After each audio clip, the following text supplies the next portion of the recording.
Esprit de Dieu règne, règne, règne. Dans ma famille, Esprit règne, règne, règne. Amen, amen, amen, amen. Bonjour à tous, j'espère que vous allez bien par la grâce de Dieu. Moi, par la grâce de Dieu, en tout cas, ça va super bien. Donc, j'étais en train de chanter cette chanson « Esprit de Dieu règne dans ma vie, dans ma famille, dans mes études ». Chanson que la plupart des chrétiens, ou peut-être, bon, la plupart des chrétiens que moi je connais en tout cas, chansons que des chrétiens chantent ou toute autre chanson. On chante parfois des chansons « Saint-Esprit règne dans ma vie »,« Esprit de Dieu règne dans ma famille »,« Esprit de Dieu règne dans mes études », etc., etc., etc. Mais est-ce que c'est vraiment la réalité qu'on vit? Parce que c'est très facile de chanter « Saint-Esprit règne dans mes pensées », mais c'est vraiment très difficile pour nous en tant qu'êtres humains d'assujettir nos pensées au Saint-Esprit. D'où mon message d'aujourd'hui qui a comme titre, enfin, tout commence par la pensée 2.0. En tout cas, c'est ça qui m'est venu comme titre. Et je suis sûre que la plupart d'entre vous se diraient, s'il y a un 2.0, ça veut dire qu'il y a une version précédente, ça veut dire qu'il y a une première version. Parce que quand on entend 2.0, c'est une nouvelle version en fait. Et il y a un truc que en fait ma mère m'a dit, c'est que je me répétais plusieurs fois. Donc je vais essayer d'éviter ça par la grâce de Dieu. Mais voilà. Donc si on dit pensée, tout commence par la pensée 2.0, ça veut dire qu'il y a une version 1.0. Alors pourquoi j'ai mis ce titre? Parce que il y a 4 ans de cela, j'ai partagé un message sur ma chaîne qui disait tout commence par la pensée, que mon système de pensée avait changé, qu'avant je pensais être une personne faible, être une personne pas aimée, être une personne pas courageuse, être une personne inférieure, être une personne invisible et tout ça, mais que le Seigneur avait changé mon système de pensée.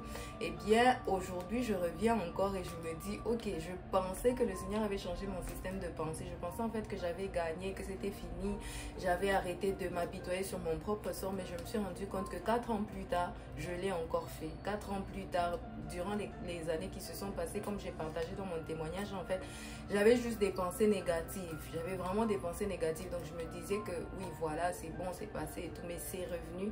Et c'est la plupart, et c'est le cas, pardon, de la plupart des chrétiens, c'est le cas de la plupart des personnes même qui n'ont pas encore donné leur vie à Jésus. C'est le cas en tout cas de la plupart des personnes. On voit des dépressifs en route, on voit des drogués, on voit des gens qui fument, on voit des gens qui consomment l'alcool. En fait, c'est à cause de leur système de pensée. Et aujourd'hui, on est là en fait pour parler plutôt de ce système de pensée qui doit changer. Donc premièrement, je vais commencer par lire la parole de Dieu. Je vais lire pour vous 2 Corinthiens chapitre 10 verset 5 qui dit ceci: nous renversons les raisonnements et toute hauteur qui s'élève contre la connaissance de Dieu et nous amenons toute pensée captive à l'obéissance de Christ. Oh my God! Cette portion des Écritures, au fait, m'a poursuivi toute la semaine parce que je me suis rendu compte que mes pensées n'étaient pas captives à l'obéissance de Christ. C'est quoi les pensées captives à l'obéissance de Christ? Par exemple, j'ai parlé des pensées comme que je suis faible, je ne suis bonne à rien, je ne sers à rien. C'est quoi ma mission dans ce monde? J'ai pas de mission dans ce monde. Je suis venue accompagner les autres. Je suis venue pour observer les autres qui ont des CV larges sur LinkedIn et tout. Je dis ça parce que récemment, j'avais une conversation avec ma soeur. Je lui disais, mais il y a des gens, quand je regarde sur LinkedIn, ça me frustre en fait parce que j'ai l'impression que les gens ont déjà accompli tellement de choses et que moi, pendant toutes ces années, en fait, je dormais, je ne faisais rien, etc. Donc, ce genre de pensée, en fait, ce sont ce type de pensée, au fait, qu'on essaye de combattre. Et ce ne sont pas les pensées qui sont rendu captive à l'obéissance de Christ. Parce que les pensées de Christ, ce sont des pensées positives. Les pensées de Christ, ce sont des pensées en fait qui vous emmènent dans un état où vous ne vous voyez plus comme vous-même, vous vous regardez, vous vous voyez en fait comme le Seigneur vous voit. Vous n'avez plus cette image de vous-même, ce reflet de vous-même étant pardon, je suis bilingue, je ne fais pas exprès, mais les mots me viennent en même temps en anglais et en français.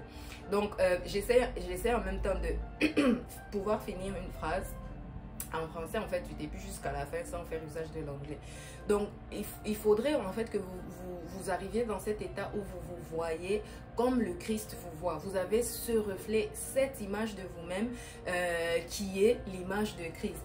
Genèse, c'est où? Je vais chercher ça parce que je n'ai pas préparé ce verset-là, mais il me vient maintenant. Je vais chercher dans Genèse.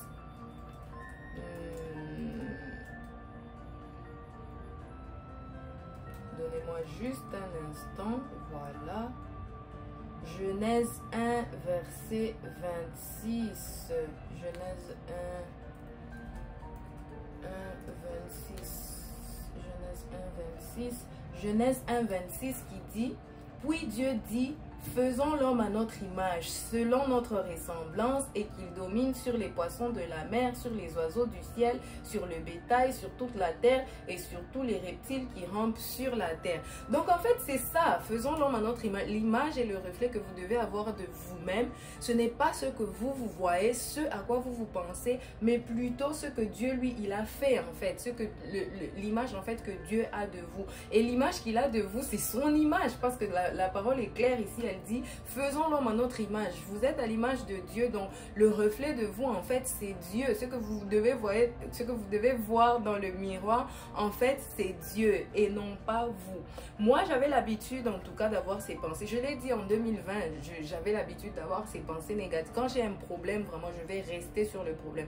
Quand quelqu'un m'a fait une reproche, une remarque, je vais rester sur la remarque et me dire, oh, c'est fini. Moi, vraiment, je suis une personne terrible, en fait. Quand quelqu'un te dit, mais pourquoi tu parles mal? Pourquoi tu gâches l'ambiance? Pourquoi tu ce genre de phrase? Je me dis, ok, moi je suis une gâcheuse d'ambiance, donc je suis vraiment une mauvaise personne, et ça va vraiment rester dans ma pensée. Je vais méditer dessus, et voilà. Donc j'avais juste comme je pouvais être là et heureuse, pardon, je pouvais être là vraiment heureuse, et puis à un moment la pensée là, like it hits me, ça me vient juste dans la tête, et puis je me dis, ok, je veux pas, j'ai pas le droit d'être heureuse en fait, parce que je suis une personne bizarre, je suis une personne etc.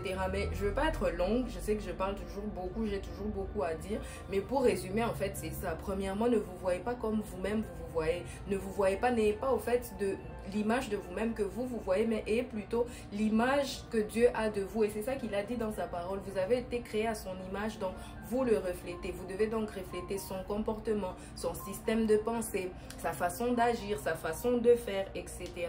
Donc par la grâce de Dieu, je croyais avoir dépassé cette étape, mais je me rends compte qu'au fait, la vie est un combat. C'est ça mon deuxième point. Donc le premier point, c'était le vous d'avant, le vous que vous voyez, et le vous que parfois vous pensez avoir, les défis que vous pensez parfois avoir au fait conquis. Je ne sais pas si on conquiert des défis, whatever. Les défis que vous pensez au fait avoir, les étapes que vous pensez en fait avoir traversées mais qui reviennent. Donc premièrement c'est ça. Deuxièmement, la vie est un combat. Donc il y a des étapes, comme je disais, que vous pensez avoir déjà dépassées, mais en fait elles reviennent à chaque fois. C'est juste pour vous rappeler en fait que la vie est un combat constant. Moi je pensais que la vie c'était comme, ah ok, ouais, j'ai réussi ça et puis bon c'est tout. Tu vois, comme par exemple des fois quand on est à l'école, on pense qu'on a fini le secondaire, ah ouais c'était le truc le plus dur, en fait on a fait l'examen d'état, c'est fini.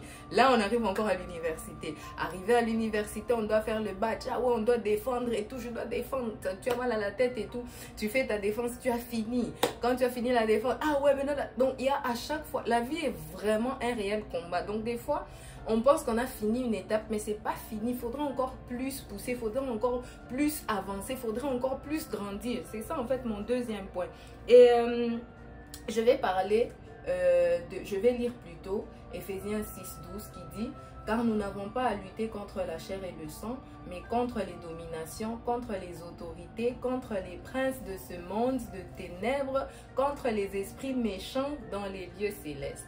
Mais je vais m'attarder sur les princes de ce monde de ténèbres. Donc on est dans ce monde, le monde qui est dominé vraiment par le diable. Et quand on combat, comme je disais, la vie est un combat. C'est un combat au fait par rapport aux principautés, aux dominations, aux princes des ténèbres. Donc c'est à chaque fois avec lui qu'on doit se battre, parce que c'est lui qui emmène justement ces pensées-là négatives. C'est lui qui emmène ces paroles négatives dans ta tête, comme quoi tu es faible, comme quoi tu ne pourras jamais, comme quoi ce sont les autres qui réussissent, comme quoi toi tu ne pourras pas réussir et tout, tu n'es pas au niveau des autres. C'est pensées en fait de comparaison qui emmènent la jalousie, qui emmènent la haine, qui emmènent... Des fois on voit, au fait, moi je regarde beaucoup de films, je regarde vraiment beaucoup de films et j'écris des histoires. Donc on regarde, on voit des films et on voit des choses qui se passent dans des films, comme quoi une fille elle jalouse sa copine parce qu'elle a trouvé quelqu'un, un gars bien et tout, et puis elle va le séduire. C'est des trucs vrais en fait, c'est des trucs qui arrivent dans la réalité. Moi, je me suis rendu compte qu'en fait, j'ai tellement vu ce genre de choses.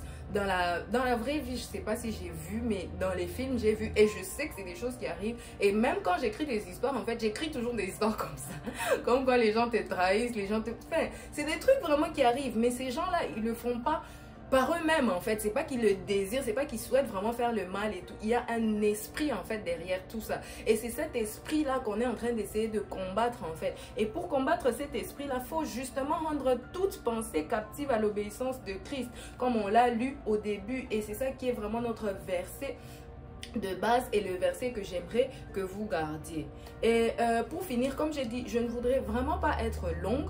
Pour finir, j'aimerais partager cet article que j'ai écrit qui parle vraiment de ton reflet, qui parle de ce que tu es, qui parle du système de pensée que tu dois avoir, qui parle vraiment des clés qu'il faut avoir. Et l'une des clés en fait qu'il faut avoir pour combattre, pour justement rendre les pensées captives à l'obéissance de Christ, c'est la parole de Dieu. Parce que si on n'avait pas la parole, on allait justement même pas savoir qu'il fallait rendre nos pensées captives à l'obéissance de Christ. On n'allait pas savoir que dans Éphésiens 6, en fait, c'est écrit qu'on ne combat pas contre la chair et le sang, qu'on combat en fait les dominations, les principautés, les esprits. C'est en fait un combat spirituel et ce combat spirituel doit se faire tous les jours. Donc l'un des secrets justement, c'est la parole de Dieu dont on doit se nourrir. Et quand on n'est pas converti, pour ceux qui ne sont pas convertis, vous devez donner vos vies à Christ et il va commencer à se révéler. Le Saint-Esprit va commencer à vous révéler des choses. Le Saint-Esprit va commencer à vous parler en fait, à vous montrer la différence entre votre vie d'avant que vous étiez en train de subir et la vie que vous avez maintenant dans l'esprit, que vous n'êtes pas en train de subir, mais sur laquelle vous êtes en train de dominer. Je reviens encore sur le passage de Genèse 26 qui disait: puis Dieu dit, faisons l'homme à notre image, selon notre ressemblance, et qu'il domine. Donc vous devez dominer la vie en fait, pas subir la vie, pas subir vos pensées négatives, mais dominer la vie. Vous avez des envies de, je sais pas, de pécher, de consommer de l'alcool, de fumer, de vous droguer, de vous prostituer, de toutes ces choses-là en fait. Vous devez dominer sur ça, vous devez, et tout ça commence en fait là, dans la tête, dans la pensée. Quand vous y pensez, vous vous dites que okay, c'est ça que je suis, c'est vraiment ce genre de personne que je suis et c'est fini pour moi. Vous allez continuer à vivre là-dedans, mais quand vous avez assujetti vos pensées au fait à l'obéissance de Christ, c'est-à-dire quand vous avez donné vos vies à Jésus, tout ça change. Croyez-moi, tout ça change. Je ne dis pas ça parce que je l'ai lu dans la Bible, je ne dis pas ça parce que j'ai entendu des prédications des hommes de Dieu. Je dis ça parce que moi-même, je l'ai vécu en fait. Moi-même, j'ai vu la différence de quand tu vis dans le monde et quand tu donnes ta vie à Jésus. La différence est juste unmatchable, si ça existe ce mot, mais c'est juste un match-up. Tu peux pas matcher en fait, c'est juste... C'est tellement, tu peux tellement voir clairement la différence là et pour moi ça en fait c'est une passion, c'est vraiment, ça me passionne juste cette différence là de comment tu ne vis plus la vie, tu ne subis plus les choses mais tu parviens à un état de domination, tu parviens à l'état que Dieu t'a donné avant. Donc je vous conseille fortement à lire l'article, à le partager et je prie vraiment qu'en lisant cela l'Éternel vous bénisse. Et avant de partir, j'aimerais donner un dernier verset. Je veux lire pour vous Philippiens 4 au verset 8 qui dit: au reste, frères, que tout ce qui est vrai, tout ce qui est honorable, tout ce qui est juste, tout ce qui est pur, tout ce qui est aimable, tout ce qui mérite l'approbation, qui est vertueux et digne de louange, soit l'objet de vos pensées.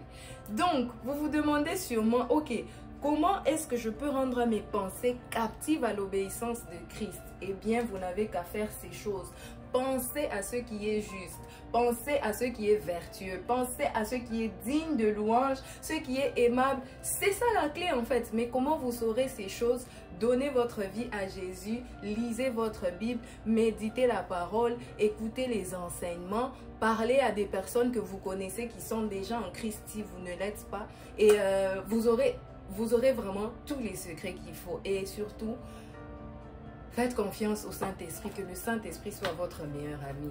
Et avec ça, avec ce petit message, je prie que le Seigneur vous bénisse abondamment. Bye.